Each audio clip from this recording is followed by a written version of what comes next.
Hello, Earthlings. Hello. Are you ready to be probed? I am here. I forgot my prober. Damn it. I'll go get that real quick, and then I'll come back, and then we'll start the probing. Hold on.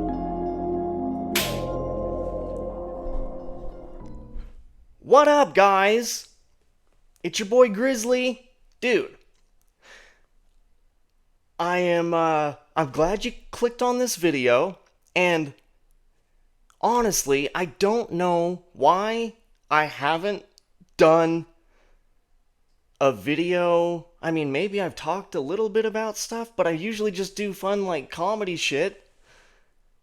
But I don't know why I've never made a video about aliens. I mean, dude, this is Hashtillion right here, and I'm blocking, that's Pedro back there. He's an alien skeleton. Hello, what's up, Pedro? Ow! And, I mean, look at the drip. Look. It's kitties in a UFO, and they're, beaming up another small cat, and he's saying, "Take me!" And the alien head polo got this little mascot right here. Whoa. So, as you guys can see, I'm kind of a bit of a freak about it. But you wouldn't ever know because I don't make any videos about it. And I don't know why. So I decided today I'm going to change that. I hope you liked the fun little intro that I just did. That was fun, huh? Yeah, so this might be a really long video, but that's the thing with aliens and all of this type of shit. There's so much that goes into it. I'm sure this is not going to be the last video that I do about aliens too. Because, dude, I have been doing my own research for years. I've been invested into this shit for a long time. So I got a lot of knowledge and shit floating around up here. So I don't know why I haven't made a video like this in the past, but that's okay. We're gonna change that today. I've always been fascinated with aliens. And I mean, honestly, I don't even in my regular life, like I wore this shirt to work almost every day. But I don't even talk about aliens that much. It's just something that the curiosity of aliens and the whole wonderment of the universe and like the possibilities of what could be out there and all that shit fascinates me. And there's a lot of things and avenues that we could get into, but since I haven't made any videos on aliens, I think it would just be good to kind of just start from the beginning and kind of give a good overview of everything alien. So that's what we're going to be getting into today. Thanks for stopping by, guys. Let's get it. So, I mean, one of the first times that UFOs and aliens kind of came into the public and the mainstream was Roswell. 8, 1947. The Army Air Forces has announced that a flying disc has been found and is now in the possession of the Army. Army officers say the missile, found sometime last week, has been inspected at Roswell, New Mexico, and sent to Wright Field, Ohio, for further inspection. And there's weird stuff with, even from the beginning of UFOs and stuff. There's this weird whole thing with,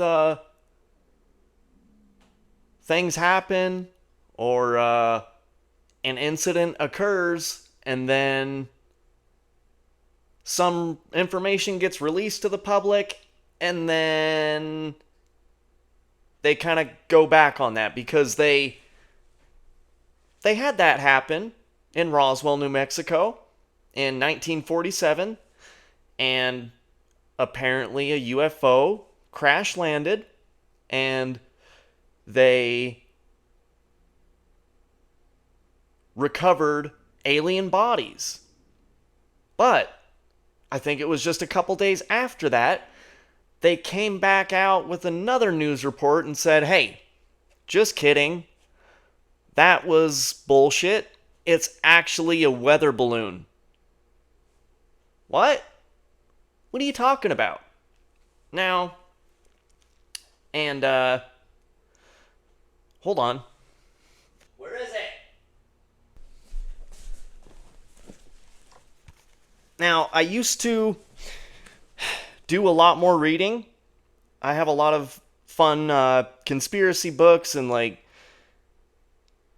historical nonfiction and stuff, like World War II and like Operation Paperclip. And one of the books that's kind of all about this type of shit, well, to a certain extent, is this book called Area 51, An Uncensored History of America's Top Secret Military Bases.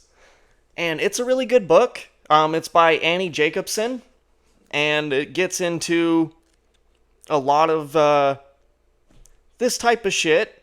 It gets into a lot of stuff that they're doing out in the Nevada desert, and it gets into the secret bases that they have out there. It gets into the kind of weapons testing that they're doing.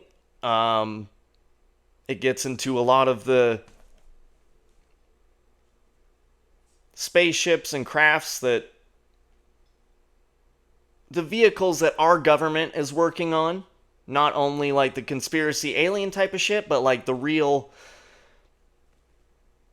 classified vehicles that the American government is working on out there. Annie Jacobsen, it gets into a part where she did a lot of interviews. Stop! She's trying to tear into my book. Don't! It gets into a lot of things all about that, but a little later in the book, she actually claims she did a lot of interviews with some of the people that worked out there, and she interviewed this one dude that actually told her that it was a Russian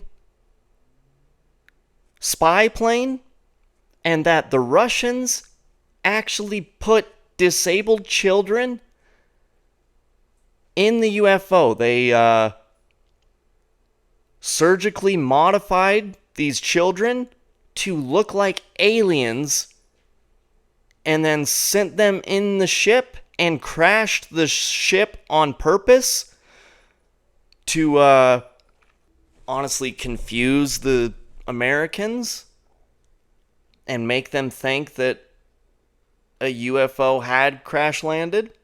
Now, Stalin and the Russians created something that mimicked a UFO, something that looked like it would be from another planet. Is that what they did? Mothership. Mm-hmm. In those days, drones were, there was a mothership and a drone was attached to it, and it was jettisoned off. Let this drone crash land on the ground with these things that turned out to be human. Yes. They looked like aliens, but they turned out to be humans that were manipulated surgically to look like aliens. Yes, as a way to, and remember, I mean, not remember, but where this was, you know, very close to a nuclear weapons base, to our White Sands military base. I mean, so that's a pretty crazy claim.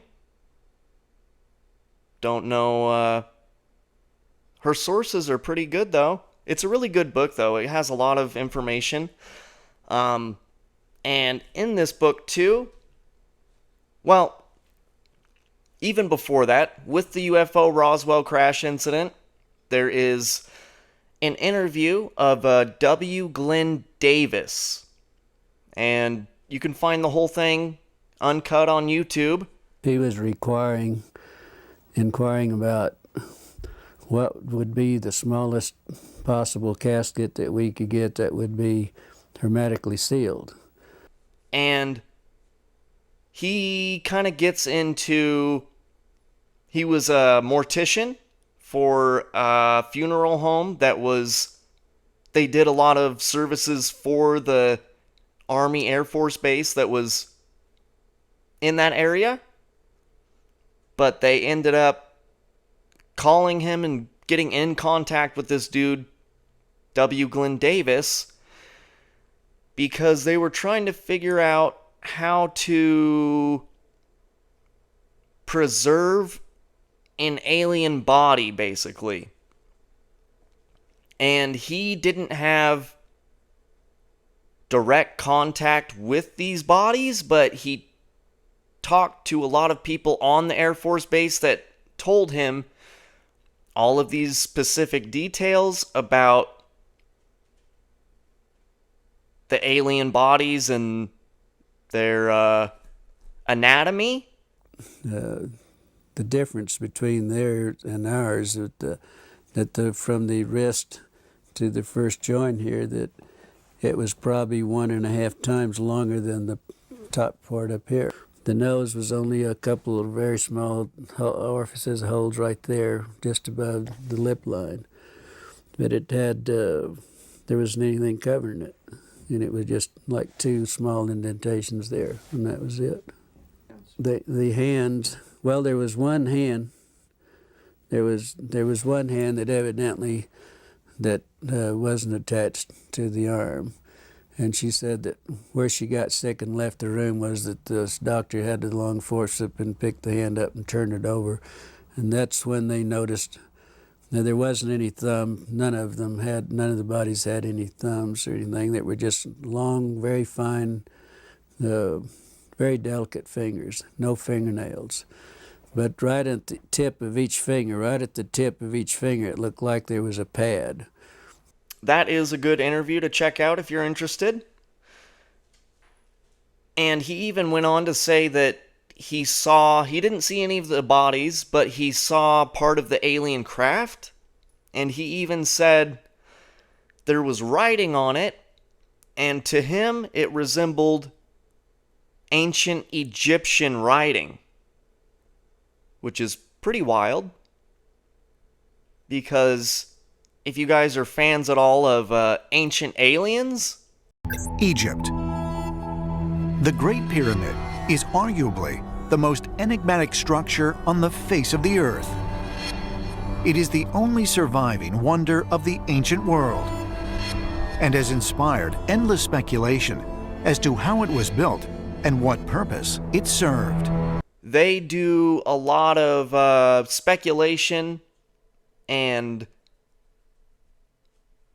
stuff about aliens coming back and helping ancient Egypt and ancient cultures to advance their technology. So, with his claim of that, it would kind of make sense, right? See, but that's kind of what a lot of this stuff turns into at the end of the day, is it comes down to a lot of personal testimonies, that you're just taking people on their word of what they saw, that they were there in the first place, and it comes down to people's personal accounts with the shit. Now, stop it. Now, even in this book, though, I think one of the best personal accounts that still to this day, but even then, he gets a lot of backlash and people don't believe everything that he's saying, but they mention it in this book and kind of talk about him, and that is Robert Lazar. A lot of people just know him as Bob Lazar, and he has quite an interesting story because he claimed, and there's a lot of evidence to back it up, that he used to work in Area S4 at Area 51, working on reverse engineering alien spaceships and alien technology. You worked in how would you describe it? I guess within the Area 51 compound. You can call that a subset of Area 51. And you got that job. Before that, you were working... Before that, I had worked at Los Alamos Right. National Labs in New Mexico. And you were involved in what kind of work? Nuclear weapon development, physics. I mean, they do everything there. And he had a really popular interview on Joe Rogan's podcast, and there's been some really good documentaries and films featuring him, and he's got, honestly, a lot of compelling evidence that supports his claims. And a lot of weird stuff has happened with him. He was working on, back engineering alien tech, and they were trying to figure out the anti-gravity technology that these spacecrafts were using, and they were using and trying to figure out this element 115 that was like the primary source of this energy. He knew about element 115 before it even became popularized. The federal government even did a raid on his house to search for, they thought he had some leftover element 115 at his house, so they tore the shit apart and tried to find this element 115, which, why would you go through all that trouble? If everything that he's saying is a lie, why is he getting raided? Why are you going through all the trouble? Why is the federal government even interested? They have tried to, erase a lot of his past and a lot of his claims. They've tried to dispute them and say he didn't work here, he didn't do this, but the dude was legitimately kind of a genius, and he apparently got the job because of the work that he was doing. He made a rocket-powered car, and so that created a lot of buzz, and it eventually got to the federal government, and they contacted him, and then they wanted him to be a scientist on all the shit they were working on. So Bob Lazar, a very interesting person with all of the UFO lore. He's actually a very big part in the whole UFO disclosure, Area 51 disclosure thing. It probably would never have happened if he didn't, because he had some situation where he was worried for his life, and so he came forward and came to the news with George Knapp was working on the news at that time, and so he came forward working with George to bring his whole story out into the public and let everybody know what was happening. Well, there's several, actually 9 flying saucers, flying discs, that are out there of extraterrestrial origin. The live interview with the shadowy Dennis drew international attention. Portions were broadcast by radio in 6 European countries and in a nationally televised TV special in Japan. Actually 9 flying saucers, flying discs. Despite numerous inquiries and feelers, Dennis has remained anonymous until now. His real name is Robert Lazar, a young scientist with eclectic interests. The choice of Dennis was an inside joke. He says that's the name of his superior at Groom Lake. It wasn't a joke to Dennis. He called right after and he said, "Do you have any idea what we're going to do to you now?" And I said, "Well, no." And he hung up the phone. Lazar's story is by any standards fantastic. He says he's telling it in order to protect himself. He says he was hired to work at an area called S4. And he kind of says that he regrets doing that. It kind of messed with a lot of his life and his privacy. Stop! Gosh, dude. I don't want you to sit on me right now. I'm trying to talk about aliens.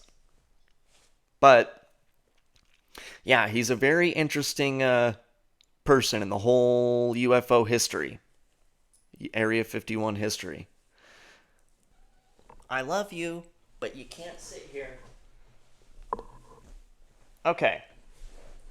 So, yeah, and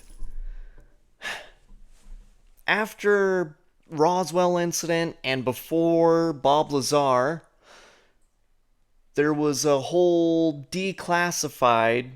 declassified project that the U.S. government was working on called Project Blue Book. And it was the government's investigation into UFO sightings, aerial phenomenon, all this type of stuff. It was classified for a long time. And a big reason that they started with Project Blue Book is because in 52, I think it was, they had a bunch of weird stuff and sightings happening over our nation's capital, Washington, D.C. Was picking up UFO returns. People were reporting sightings of strange lights in the sky. You've got these reports of these objects flying over the nation's capital. Press, having gone through this thing the week before, were better prepared, and they were down at the Washington International Airport asking what these things were that were being picked up by radar. We were getting the target returns on the ground. About 2 or 3 in the morning, we were still getting these returns. They tried to explain it away as some weather phenomenon, and then it's like a mirage, and it's an illusion. The lights are playing tricks on your mind with your eyes, and you're not actually seeing UFOs. They're just lights in the sky that are refracting off of images and lights that make it look like a UFO, but it's not a real UFO. But it came out that even people within the government, they didn't believe that. They weren't really buying into that. But at the time, the public just took it and said, okay, sounds good. I think I might want to stop it here. And this will be like the Area 51 chunk and the introduction to aliens. How about that? So if you guys like this one, if you're into this kind of shit, drop a like, subscribe, and I'll definitely do some more about aliens. And there's a lot of stuff we can get into throughout the years, and everything that's kind of happened recently. So, yeah. Hope you guys enjoyed this one, and we'll catch you next time. Peace.